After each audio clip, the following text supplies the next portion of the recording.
Bonjour les amis, bienvenue sur Tu joues ou quoi pour cette nouvelle vidéo. Aujourd'hui on va profiter de l'été pour regarder le ciel étoilé et dessiner des constellations grâce à Star Explorer. Star Explorer, c'est un jeu de Lukas Zopka illustré par Lucrum Games, édité chez Queen Games et distribué par PTS, donc Publishing Technology Solutions. Voilà, c'est un jeu pour 1 à 4 joueurs, pour 8 ans et plus, et pour des parties d'environ 30 minutes. Eh bien je vais vous présenter ce jeu et puis on se retrouve juste après pour mon avis. À tout à l'heure.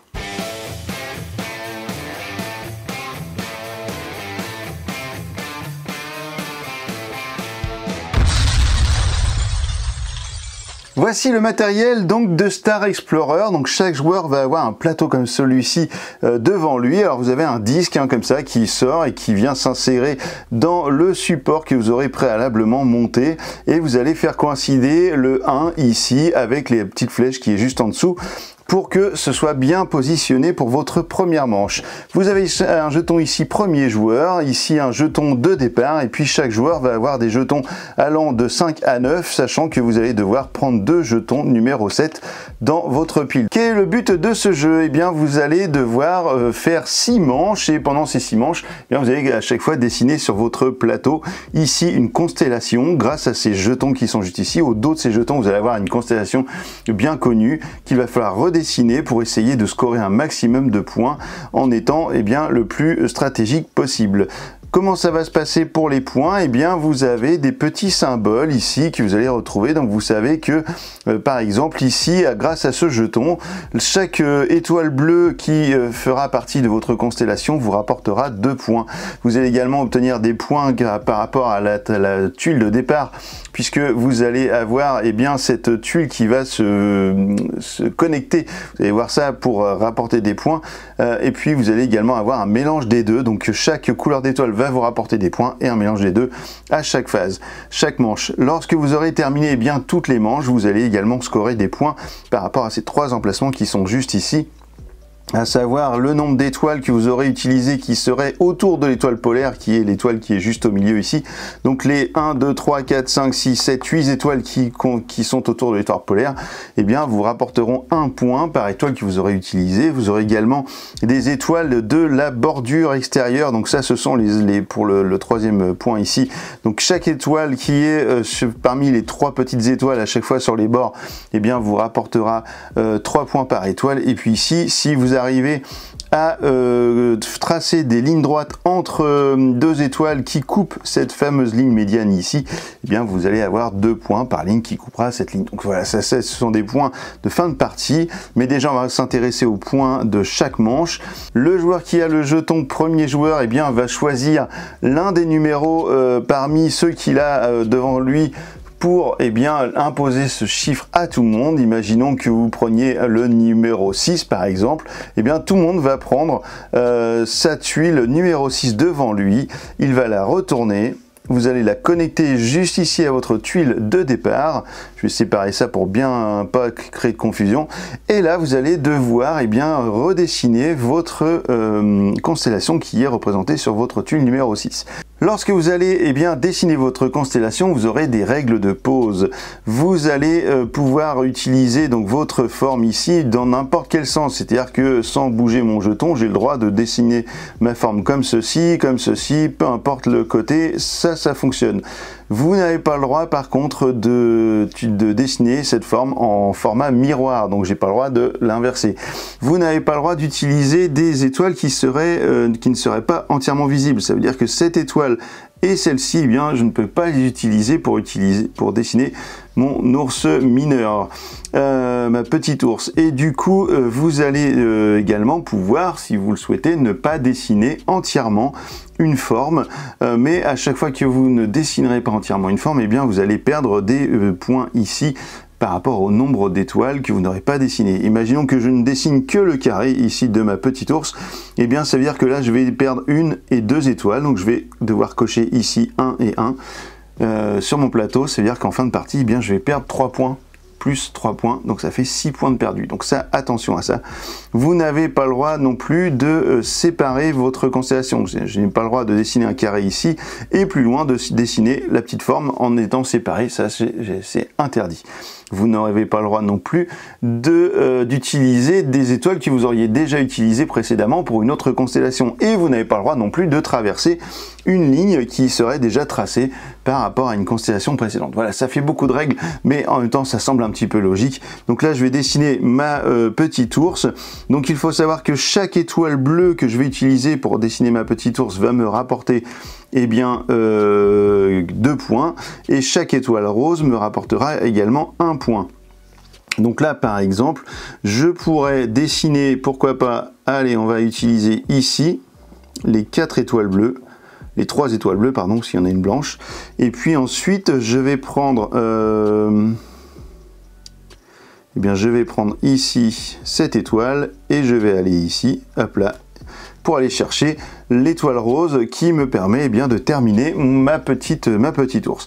Une fois que tous les joueurs auront fait ça, je vais alors remplir les points dans ces petits cercles là. Le premier cercle, ce sera les points liés à ma tuile active, donc la tuile avec la petite ours.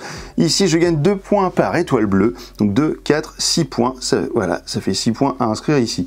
Je gagne également 1 point par étoile rose, donc là j'en ai qu'une seule, donc je mets 1 dans cette case là, et puis je vais gagner 3 points, donc l'équivalent de 2, la somme des deux, par ligne qui serait en contact entre une étoile bleue et une étoile rose. Pour le coup, je n'en ai pas, mais si j'avais par exemple utilisé ici cette ligne là, j'aurais pu gagner 3 points supplémentaires. Donc là j'ai 0, et donc ça me fait 6 et 1 7 que j'inscris ici dans mon cadre, ici au niveau de ma constellation pour la première manche.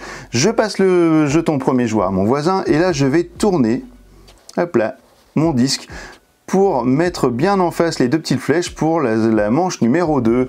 Ensuite, je vais changer de tuile. Ça veut dire que ma tuile de départ, elle va s'en aller. Je vais retourner cette tuile-là, et maintenant cette tuile-là, ce sera celle qui va combiner avec la prochaine. Le joueur qui a la tuile, le premier joueur, va choisir. Imaginons qu'il choisisse un 7. Ça veut dire qu'en fait, vous allez prendre vos 2 7 et vous allez choisir lequel vous intéresse le plus. Ici, j'ai un 7 avec des points sur des étoiles bleues, ou j'ai un 7 avec des points sur des étoiles blanches. Je me dis qu'ici j'ai des étoiles blanches en bordure, ça peut être intéressant, je vais plutôt prendre la blanche. Je prends ma blanche, je la mets juste ici, je remets mes autres tuiles par dessus, et la prochaine fois que quelqu'un choisira la tuile 7, j'aurai pas le choix, je prendrai la dernière qu'il me reste. Je vais dessiner ma constellation sur mon plateau. Donc je me dis que si j'utilise cette ligne là, c'est plutôt pas mal. Je vais venir ici en chercher une deuxième, une blanche. Ici en plus je traverse la ligne médiane, donc ça c'est plutôt cool. Donc j'ai déjà fait ces 3 points là. Ensuite, je vais venir ici pour aller chercher la jaune, donc je retraverse, donc c'est plutôt chouette. Par contre ici, je ne peux pas relier mon étoile rose parce que en fait, elle est déjà utilisée. Donc ça va être un peu embêtant. Je suis obligé de venir chercher l'étoile rose qui est ici.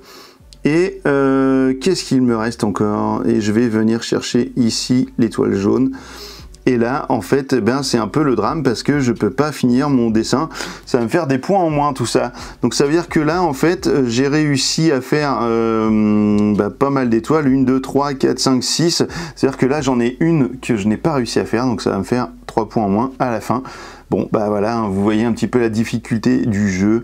Maintenant, on va regarder, donc pour la phase de scoring, je vais m'arrêter là après. Si je compte 2 points par étoile blanche, j'en ai 1, 2, 3, donc ça me fait 3 fois 2, 6. Des étoiles bleues, j'en ai pas du tout, donc 0. Et le cumul des deux, vu que j'ai pas d'étoiles bleues, j'ai 0. Voilà, je vais pas faire un gros score là-dessus, je vous le garantis, parce que là, c'est un peu mauvais. Vous serez sûrement meilleur que moi chez vous. En tout cas, ce qu'il faut savoir, c'est que vous allez faire cela pendant 6 manches. À la fin de la manche, à la fin des 6 manches, vous allez regarder le nombre d'étoiles que vous aurez utilisées qui entourent l'étoile polaire. Ça vous fera un certain chiffre ici, disons 3. Ici, le nombre de fois où je traverse la ligne médiane. Ici, j'ai traversé 2 fois, donc 2 fois 2, ça fait 4. Et puis ici, j'ai utilisé une ligne, une étoile de la bordure extérieure. Ça me fait 3 points. Voilà, vous allez cumuler tout ça. Ici, vous allez compter le nombre de 3 qu'il vous reste. Ça va vous faire un chiffre ici. Donc là, j'en ai 1, 2, 3, 4, 5, 6. 3 x 6, 18 points. Ici, vous allez cumuler tout votre total. Et puis là, vous allez cumuler également. Donc ça fait 10 points ici. Et là, vous allez avoir un total X. Et c'est ce qui va définir le vainqueur de Star Explorer. Voilà, on se retrouve juste après le jingle pour mon avis sur Star Explorer. À tout de suite. Eh bien voilà, vous savez tout désormais sur Star Explorer. Alors qu'est-ce qu'on en a pensé? Eh bien déjà au niveau du matériel, on a quelque chose vraiment de qualité.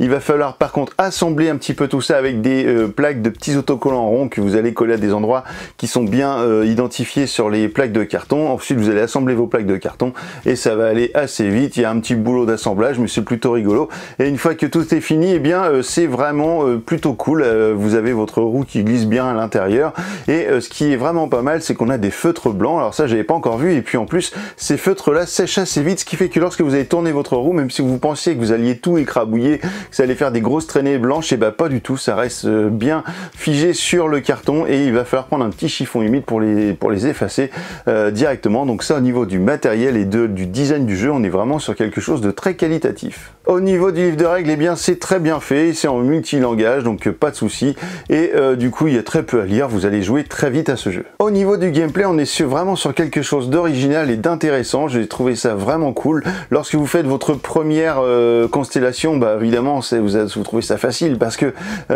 qu'il n'y a rien sur le plateau et du coup vous faites un peu comme vous voulez. Mais par contre, dès qu'on arrive à la 3e, 4e constellation, là on voit que ça commence à manquer de place, et alors la 6e je vous en parle même pas. Du coup il faut vraiment bien gérer le choix du nombre d'étoiles lors des différentes phases pour pas se retrouver en galère à la fin. Donc c'est vraiment bien foutu. Et puis en plus vous avez tout un tas de tuiles qui sont asymétriques par rapport aux numéros, vous n'avez jamais la même chose sur les numéros, et du coup eh bien en fait ça vous donne une jouabilité, une rejouabilité qui est vachement forte, parce que vous allez mélanger à chaque fois les tuiles et vous n'aurez jamais les mêmes tuiles d'une manche à l'autre, ou alors ce sera le pur hasard, mais vraiment la statistique elle est proche de 0. Donc ça c'est vraiment chouette. Vous avez donc un jeu qui est très original, qui se joue très vite, qui est très intéressant et qui en plus a une rejouabilité de dingue. Donc ça c'est plutôt des très bons points. Et en plus de ça, vous avez quand même ce côté marqueur blanc qui ne s'efface pas lorsque vous tournez la roue, puisqu'il sèche assez vite. Le seul problème de ce jeu, c'est que si jamais vous tombez eh bien en panne de feutre blanc, bah, où est-ce que vous avez trouvé ces feutres là? Là pour le coup j'en sais rien. Donc ça ce sera peut-être une des problématiques sur la longévité du jeu, bien qu'il ait donné une petite astuce lorsque vos feutres ne marchent plus, il vous expliquait comment faire pour que ça remarche à nouveau. Donc je pense que vous avez quand même quelques parties devant vous avant que ça ne fonctionne plus du tout, et si vous pensez bien à reboucher les stylos, il n'y aura pas de problème. Et bah écoutez, voilà, moi j'ai vraiment bien aimé ce jeu, Stéphanie aussi, donc on a vraiment kiffé ça, et c'est avec grand plaisir que je vous présente Star Explorer, donc chez Queen Games et distribué par PTS. Voilà, c'était un de nos jeux préférés du moment. Et bien maintenant que vous savez tout sur Star Explorer, et ben alors, tu joues ou quoi?